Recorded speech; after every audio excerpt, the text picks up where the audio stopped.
সুপ্রিয় দর্শক মন্ডলী, এটা হচ্ছে আমি আরিফ ভাই ভাই চ্যানেলে আমি ভিডিও দিচ্ছি। আপনারা দেখতে পারবেন এটা হচ্ছে টারকুইজিন রেজিস্ট্যান্ট, আর এটা হচ্ছে লটিনো রেড ফ্যাক্টর। এটা বয়স হচ্ছে আপনার 16 মাস। এরা প্রায় 7 মাসে ব্রিড করতে পারে।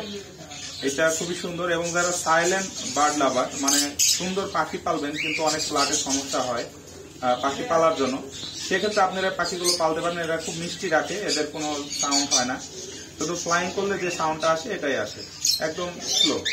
এবং এরা খুব ভদ্র এবং জেন্টলম্যান পাখি বলা হয়, একদম ভদ্র পাখি। এই পাখিটা হচ্ছে আপনার বয়স একদম খুব অ্যাডাল্ট, ডিম বাচ্চা একবার করা। যদি কেউ নিতে চান পাখিটার প্রাইস পড়বে জোড়াটা আপনার 16,000 টাকা কনফার্ম, কারণ একদম রেড কালার আর হচ্ছে লটিনো কালারের মধ্যে দেখেন চন্দনের মতো একটা ইয়ে আছে। যদি কেউ নিতে চান অবশ্যই যোগাযোগ করবেন। আমার লোকেশন মিরপুর 12, নতুন পল্লবী থানার পিছনে শাহগুপ্তা আজমানগর সুপার মার্কেট। আমার ফোন নাম্বার 01740 344 766। ধন্যবাদ।